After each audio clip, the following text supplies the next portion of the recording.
Mirror 嘅 AK 江業生 ，Hi， Hi 阿麗 ，Yeah。首先要問 AK 嘅就係知道你咧考會考嘅時候咧已經接觸演藝圈嘅啦，咁我哋開始有啲排舞嘅一啲片段啦，大家會睇到啦。其實到而家入行裏邊，可唔可以分享一次喺演藝裏邊覺得 the best 嘅一次經驗？覺得真係哇，我好好享受成個投入嘅個過程啊，定啊咁。我諗係我人生第一次接嘅一個紅館演唱會。林海峰嘅試打廣東話，我喺做呢個 show 之前呢，係未踩過大台嘅台板嘅，一直都可能係就算做跳舞 show 都可能係 showcase 一啲好少嘅形式。咁去到嗰一次，到依家都仲好記得係真係第一場出場之前，打開高山青龍佢哋嗰個集歌，我就會望到紅館所有嘅觀眾啦。我嗰下係好震撼，原來有咁多觀眾喺面前，嗰個能量係咁樣㗎。係啦，同埋係我嗰時嘅內心，雖然我係做緊一個 backup dancer，都要唱下喎，好似係，但係其實我一直都係想做歌手。即係我嗰時係去完韓國訓練㗎啦，訓練完翻嚟唔得，跟住我再做 dancer，然後去做呢一個 show 嘅時候，我嗰下係好幻想，如果嗰個係我係點樣咧？呢個場係我係點樣？但係嗰時我當然係要專業地做晒所有嘢先啦。但係嗰個感覺係對我好深刻嘅。其實係有一種希望喺度，佢令到我覺得我今日可以用呢一個身份有機會企上嚟呢個舞台，我將來一定係有機會可以用其他身份再上嚟呢個舞台。咁所以我嗰時我嗰6場嘅表演，我冇記錯係6場，我每一場我都好，因為我哋係開頭成個 show 大半頭嘅部分都係talk show 啦。今日去到臨尾高山青龍，我哋呢一 part 我哋先至去同阿哥高山青龍，我哋所有 dancer 先至出嚟。咁我嗰6場我都係非常非常之享受去做呢個 show，我到依家都仲係好記憶猶新呢個 show。當時林海峰嘅歌曲係廣東歌，係啊。好啦，喺同一個地方啦，你自己咧都以 Mirror 嘅身份咧，都真係開個 show 啊嘛。咁真係喺嗰陣時，無論去彩排或者真係開 show 嘅時候，個心情係咪都好激動？其實我頭1-2次，或者係其實每一次演唱會踩台嘅時候啦，我都會諗起啱啱嗰一幕，即係我第一次用 dancer 身份企上去紅館打開出場之前嘅嗰一幕，我都會腦入邊都會走過嗰個畫面。即係有時我做 show 踩台嘅時候，因為踩台嘅時候就係最窩，你要準備即係試數咯，係啊，要 ready 嘅時候。咁嗰個 moment 係成日都會走咗出嚟。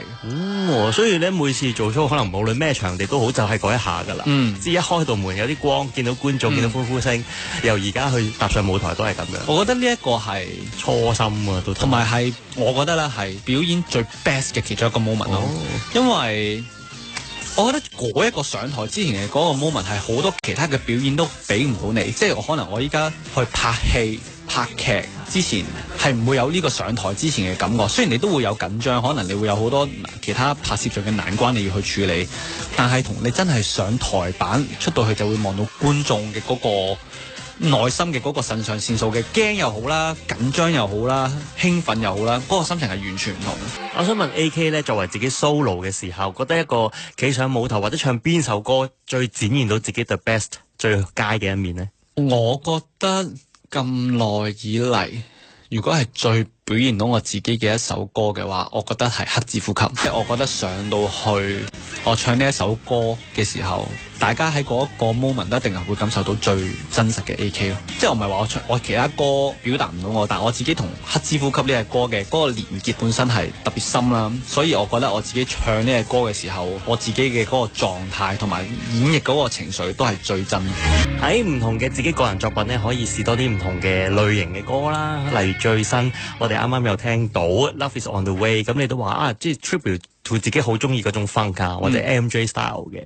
你覺得要唱一啲自己好中意嘅 style 嗰啲歌曲，仲有邊個 the best 嘅偶像嘅歌個 style 未出嘅咧？Taeyang 啦，真係我由細細個第一次睇到佢 Wedding Dress 嘅時候，我已經好中意佢。我一直都好想做好似佢呢一種方向嘅跳舞歌，快慢都得㗎嘛。快慢都得。Taeyang 即係除咗佢跳舞歌好勁之外，其實佢唱慢歌佢都好犀利。所以我希望我嚟緊我 vocal 上可以學多啲，唱到多啲佢唱到嘅 style。補充少少，因為我好中意佢啦。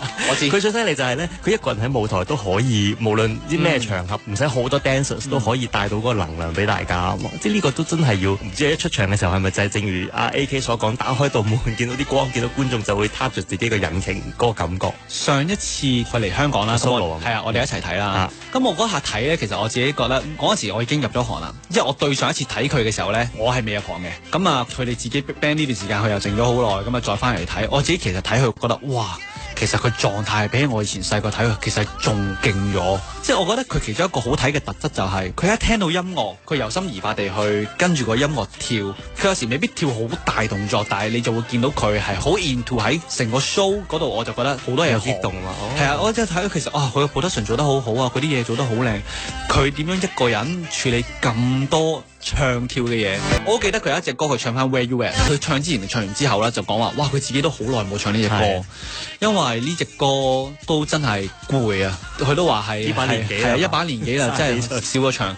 但係佢嗰時唱呢隻歌嘅時候，我自己內心係好激動，因為我當時可以去到韓國訓練，我就係用呢隻歌去 casting 去跳去練習。咁我嗰時有機會再睇佢再重新去跳一次嘅時候，我覺得呢個男人真係太性感啦。Mirror 當中咧，我要數係對於小動物嘅愛心 the best 一定係 AK 嘅。咁近呢幾年咧，咁你就有猜柴啦，呢隻狗同你生活啦。因為當時可能之前會養多啲貓多啲㗎，即係而家先至正式同狗生活係咪啊？個分別係咩啊？覺得我未搬出嚟之前咧，就一直都係養貓嘅，因為本身住嗰度唔養得狗啦，所以就一直都冇養狗呢個念頭屋企。咁所以我等等搬出嚟，其實都想揾啲養到狗嘅地方。咁啊，我覺得養咗貓同養咗狗之後，覺得最大嘅分別就係，其實我兩樣都中意。我覺得呢兩個物種喺地球度都非常之可愛。其實係個愛心 the best 愛心爆棚。但係我覺得養貓，我以前同佢翻屋企嘅時候，大家喺同一個空間啦。但係可能貓都未必係會成日走過嚟你，但係唔代表佢唔愛你。只不過佢有佢自己嘅空間係啦。但係原來你養狗就係，總之你哋喺同一個空間，佢就會用盡所有辦法，佢眼裏面得翻你嘅咋，佢令到你見到佢。係。同埋另一個就係，我知道有貓係可以出街嘅，但係我以前養嗰啲就佢哋都唔中意出街。咁同埋我依家養狗係狗啊，你可以同佢出街，有好多唔同嘅節目。佢生日你可以帶佢出去。譬如上年聖誕節，我特登帶佢去赤柱，因為佢未去過赤柱，我又想帶佢特登去赤柱嗰度望下嗰個海。咁你就會發覺原來養狗你會多好多回憶啊！嗰個 bonding 其實係會更加深啊，更加強、更加深。但係我都唔係話養貓會冇嗰個 bonding，只不過係呢兩個物種係真係一個熱情啲。點都需要你嘅，係啊，一個係點都熱情。我諗佢任何狗嘅性格90%啦，佢串唔串都好，都係熱情睇嘅。貓就真係有啲係熱情，有啲啊真係可以冇咁熱情嘅。咁所以我覺得最好就貓狗一齊養啦。你問我嘅話，因為好多人問我，你而家係咪中意狗多過貓啊？我話其實都唔係嘅，我話我都好想有機會嘅話，可以養多隻貓陪柴柴嘅。主個責任感更加強咯，即係做完嘢快啲翻屋企啦。我相信 AK 一定會播歌俾阿柴柴聽嘅，係咪？佢對你嘅歌邊一首最有反應咧？我又唔會播我啲歌俾佢聽，我阿媽會播嘅應該。但係我譬如我依家出咗門口做嘢啦，我喺屋企係播啲 classical 啊、貝多芬啊，因為有啲動物嘅音樂係類似呢一啲嘅音樂咧，係可以令到佢哋喺屋企嘅時候好似會平靜啲。跟住你知我有啲歌係比較行噶嘛，咁我飛咗去嘅時候，一播黑之呼吸俾佢聽，好似唔係咁好。你聽下咩反應啊嘛，睇下佢對於呢啲多節奏啊或者硬淨啲嘅 rock ballad 會有啲咩感覺。我唔知佢識唔識聽，但係因為我媽媽有時會過嚟幫我睇住阿差啦，咁佢就會我阿媽就會睇我啲 video 啊、MV 啊咁樣噶啦。電視有我把聲咧，佢有時會望一望過去嘅，認得喎。我覺得佢係認得把聲，但係應該未必認得入邊嗰個人係我估下。好啦，呢一刻你要送首歌俾柴柴會係咩咧？呢首歌如果送首歌俾柴柴嘅話，就送3個字俾佢啦，我愛你啊！